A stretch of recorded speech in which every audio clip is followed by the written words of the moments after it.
अच्छा, मेरे साथ मौजूद है सर आबिद भाई जो कि इस फार्म के मालिक हैं, ठीक है। आइए इनसे जानते हैं कि यहाँ पर जो मुर्गी है इस वक्त, ठीक है, जिसका जो वजन है वो तो मैंने आपको वीडियो के अंदर बता दिया है। अगर कोई भाई है जो मतलब, क्योंकि इन्हीं की ज़बानी में आपको बताता हूँ, वैसे मैं अपने अपने तरीके से आपको बता दिया जो मेरे पास इन्फॉर्मेशन थी। लेकिन अगर आप लोग कहते हो कि नहीं हम तो मतलब मुर्गी से शुरू करें, तो आबिद भाई इनको बताएं व्यूअर्स को कि अगर ना ये कहते हैं मुर्गी से अगर हम शुरू करें तो क्या इनको मुर्गी से फ़ायदा है या इनको चूज़े से फ़ायदा है? मैं तो कहता हूँ अगर चूज़ा ले सकते हैं तो वो सबसे अच्छा है। अच्छा, क्योंकि अभी आप चूज़ा लेंगे तो अभी तो तकरीबन 150 रुपये का बिक रहा है ना। अच्छा, तो आप अगर मुर्गी लेंगे तो वो 1400 रुपये की आपको पड़ेगी। फिर उसके ऊपर बहुत ज़्यादा खर्चा भी आएगा। अच्छा, तो जो जो निकल रही है वो तो तकरीबन अभी जो 2 साल की हो गई हैं, 3 साल की हो गई हैं, उनके लिए जो है ना वो अगर अंडा तो तकरीबन 70% देगी, लेकिन फीड जो है ना वो 100% खाएगी। अच्छा, अच्छा, तो उसमें थोड़ी आपको प्रॉफिट कम आएगी। तो ये अगर आप बच्चे ले सकते हैं, इसमें आपको यही होगा कि 2 साल तकरीबन आप रखेंगे तो आपको काफ़ी मजदूरी बन जाएगी इसके साथ। अच्छा, मतलब नहीं अगर इसमें मैंने देखा आपकी मुर्गी काफ़ी एक्टिव है, ये मुर्गी काफ़ी माशाल्लाह एक्टिव है। असल में ये ऐसे होता है ना, इनको विटामिन ज़रूरत होती है। तकरीबन हम दूसरे दिन जो है ना इनको विटामिन लाजमी लगाते हैं। अच्छा, अच्छा, अगर विटामिन लगाएंगे तो उसमें अंडे का साइज भी नहीं बढ़ेगा। तो अगर विटामिन नहीं लगाएंगे फिर अंडे का जो साइज होता है वो छोटा आएगा। अच्छा। फिर वो आपका जो अंडा है ना वो तकरीबन 55 ग्राम 54 ग्राम ये फिर ग्रामों में चला जाता है। अगर आप विटामिन साथ लगाते हैं फिर वो ही होता है कि आपको 60 ग्राम 62 ग्राम अंडा जो है ना वो पूरी मार्केट में पूरे रेट में बिकेगा। अच्छा, और एक और चीज़ है कि अगर ना अब देखें मुर्गी है वो जाहिर सी बात है, अब मार्केट के अंदर लोग जाते हैं मुर्गी के ऊपर धोखा खाते हैं, समझते हैं कि अब जो मार्केट के अंदर लेयर को जब बेचा जाता है तो इस तरह होता है। मैंने देखा है कि ये ना मतलब जब इसका एंड पे ये अंडे मतलब आखिरी अंडे पे जब जाती है, मतलब पहले लोग इससे अंडे कमा लेते हैं और जब ये अंडे खत्म करने पे जाती है लोग इनको बेच दें ताकि ये मार्केट में जब जाएं से बेचने के लिए तो 3-4 महीने तक ये अंडा दें, ठीक है। उसके बाद फिर वो जो मुर्गी है वो तो बाद में गोश्त के लिए बच जाती है। तो इस हवाले से क्या कहते हैं कि मतलब फिर बंदे को अगर कोई मतलब वाकई को कहता नहीं मुझे मुर्गी से शुरू करनी है तो फिर मुर्गी का कम से कम कितना वजन होना चाहिए?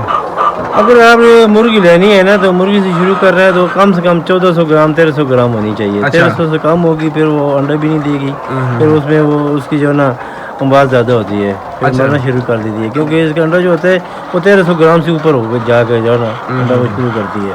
अच्छा, अब अगर कोई भाई इस तरह है जो मतलब कहता है मैं साथ पढ़ाई भी करता हूँ और साथ में कम से कम 200 मुर्गियों के ऊपर मैं काम करता हूँ, तो आपके हवाले से 200 मुर्गी के ऊपर आपके हिसाब से कितना खर्चा आ जाना चाहिए, मतलब कितना है? तकरीबन ये आप अगर बच्चा लेंगे ना तो बच्चा आपको मालूम है कि तकरीबन 200 का पड़ जाएगा या 150 का पड़ेगा। लेकिन आप इसको 4 महीने फिर रखेंगे तो जाके फिर वो तकरीबन आपको 1350 में 1400 रुपये में पड़ जाएगी। अच्छा, तो फिर मुर्गी जो है ना 1400 में पड़ जाएगी। अगर आप जितना डालना चाहते हैं तो डाल सकते हैं। तो खर्चा जो है इसमें इतना आएगा। अच्छा, मतलब जब पहले दिन का हम चूज़ा शुरू करेंगे, अब 200 के हिसाब से व्यूअर्स आप अपने हिसाब से खुद कैलकुलेशन कर लेना, ठीक है।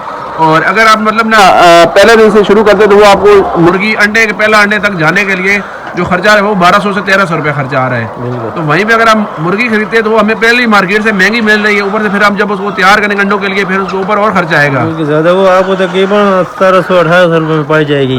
फिर आप उसमें क्या फिर मजदूरी तो नहीं कर सकेंगे ना। असल में कुछ लोग इसमें ना कि वो कहते हैं रिस्क नहीं देते, वो कहते हैं हम इतना टाइम इंतजार भी करेंगे और साथ में हमें मतलब वो इसके ऊपर मेहनत भी करनी पड़ेगी। वो इन सब से बचने के लिए ना वो क्या करते हैं मतलब मुर्गी खरीद लेते हैं। लेकिन अगर आपने कारोबार करना है तो उनके लिए यही है कि वो चूज़े शुरू करें, क्योंकि अगर कारोबार करना है तो ये कुछ टाइम के लिए काम करना, फिर आप मुर्गी बेशक रख लें। हाँ जी, वो तो चलो आप घर के लिए रख सकते हैं ना, फिर कारोबार की नहीं होगी ना। क्योंकि अगर आप ये मुर्गी रखते हैं आपको पता है इसको हर माह में जो है ना वैक्सीनें वगैरह करनी पड़ती हैं, साथ में मेडिसिन लगानी पड़ती हैं। अच्छा, अब अगर 200 मुर्गी मिसाल तौर पर अब 200 मुर्गी हमारे पास तैयार हो गई है, ठीक है। अब वो अगर डेली का जो हमें उसका अंडा आ रहा है वो तकरीबन मिसाल के तौर पर 170 हमें अंडा डेली का, 160 डेली का, 150 अंडा डेली का आ रहा है, ठीक है। तो आपके हिसाब से वो 150 अंडा अगर हम रोज अगर वो हिसाब से रखते हैं तो ये हमें कितनी मतलब जल्दी हमें इन्वेस्टमेंट ये 200 मुर्गी वापस आ जाएगी? ये तो आप तकरीबन जब तैयार हो जाएगी तो वो तो जल्दी आपको 1 महीने के अंदर सब पैसे पूरे हो सकते हैं। अच्छा, तो क्योंकि इसकी जो मुर्गी की फीड होती है ना इसकी थोड़ी नॉर्मल ही है, और क्योंकि ब्रॉयलर की जो होती है वो तो महंगी है। अच्छा, तो ये आप तकरीबन कैश पे करेंगे तो आपको 55 रुपये 5000 की फी बैग पड़ेगी। मतलब 55 से 5000 का फी बैग है। हाँ जी। और आपके हिसाब से एक बैग कम से कम कितनी मुर्गियों के लिए 1 महीने के लिए, मतलब 1 महीने की कितनी मुर्गी होगी जो एक बैग लेंगी? मतलब ऐसा होता है ना, ये मुर्गी जब तैयार होती है ना तो इसने तकरीबन 110 ग्राम तक फीड करनी है। अच्छा, फी मुर्गी, ठीक है। तो 110 ग्राम फीड अगर करनी होगी अच्छा। तो आप सब लगा लगें कि तकरीबन बैग में 50 किलो होती है, तो सही वो है। आपकी तकरीबन काफ़ी टाइम निकल जाएगी। अच्छा अच्छा।